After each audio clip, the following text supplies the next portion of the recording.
नहीं तेरा नशीमन कसे सुल्तानी की गुंबद पर, तू शाहीन है बसे रखकर पहाड़ों की चट्टानों पर. On the platform of Unwinding CSS Academy, this is Dr. Aksa Kaleem with another success story.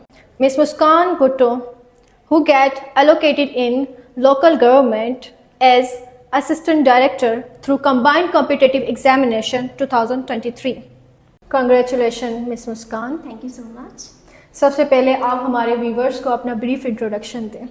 जी जैसे मेरा नाम मुस्कान है, तो मैं जो है वो हैदराबाद से बिलोंग करती हूँ.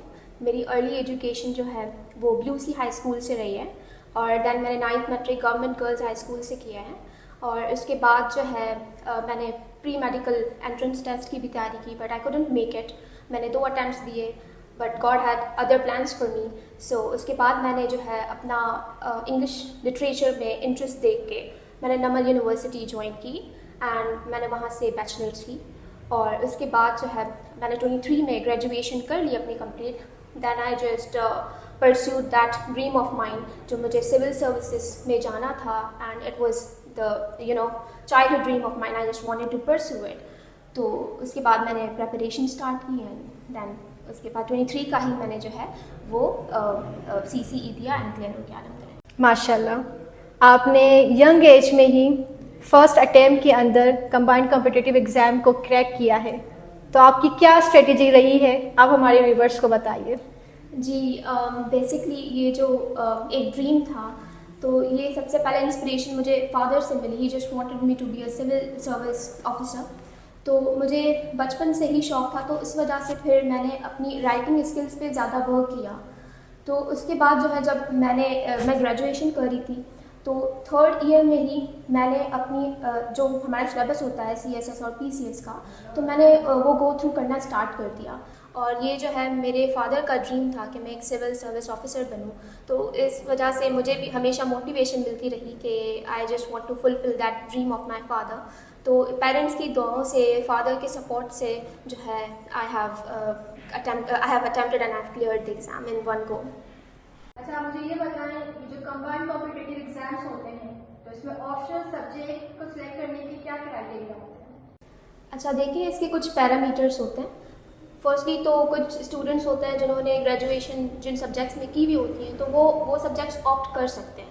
लेकिन फिर अगर इंटरेस्ट से हट के बात करें, तो कुछ सब्जेक्ट्स जो है ना वो हिट लिस्ट पे भी चले जाते हैं समटाइम्स, और कुछ ट्रेंडिंग भी होते हैं. तो आपने ये सारी चीज़ें प्रीवियस ईयर्स की जो DMCs है वो चेक करके अपना सब्जेक्ट जो है इस तरह से सिलेक्ट करना है, क्योंकि जो फाइनल एलोकेशन होती है वो बहुत ज़्यादा मैटर करती है.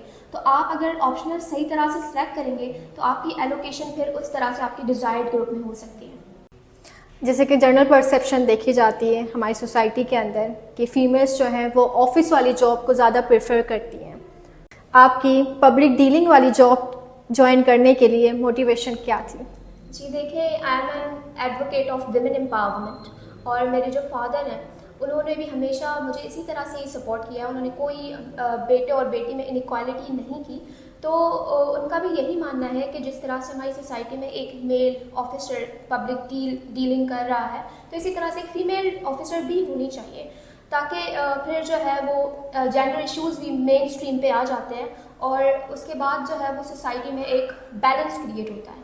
So this has been my motivation through out the journey. आपका क्या मैसेज होगा उन एस्पायरेंट्स के लिए जो जॉब होल्डर्स हैं? जी मोस्ट ऑफ द टाइम्स ये मिथ रही है कि आप जॉब के साथ कंपैरेटिव एग्जाम्स की प्रिपरेशन नहीं कर सकते, जो कि बिल्कुल ही टोटली रॉन्ग है. I am the truest example of that. तो आप जो है वो अपना टाइम मैनेजमेंट सीख लें, और एक डिसिप्लिन के साथ अगर आप अपनी प्रिपरेशन कंटिन्यू रखें तो ये बिल्कुल पॉसिबल है. तो आपको बस ये करना है कि अपना टाइम मैनेज करना है. अगर आप मॉर्निंग में आप जॉब पर जाते हैं, तो आप इवनिंग जो टाइम है आप अपनी स्टडीज़ को दे दें.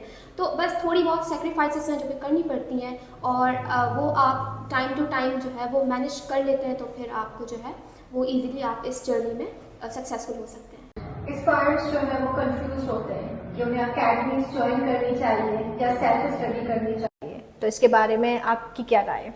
जी ये सबका पर्सनल प्रेफरेंस है और पर्सनल व्यू है. तो इन माय ओपिनियन आपको अकेडमी ज़रूर ज्वाइन करनी चाहिए, बिकॉज ये थोड़ा सा जर्नी जो होता है वो थोड़ा सा लॉन्ग होता है.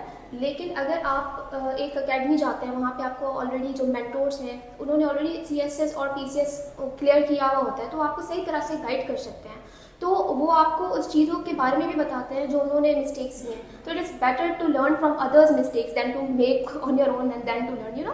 तो आप इसको ना थोड़ा सा अपने जर्नी को शॉर्ट कर सकते हैं अगर आप अकेडमी जाएंगे, अपनी एवेल्युएशंस कराएंगे, तो दैट मैटर्स अ लॉट।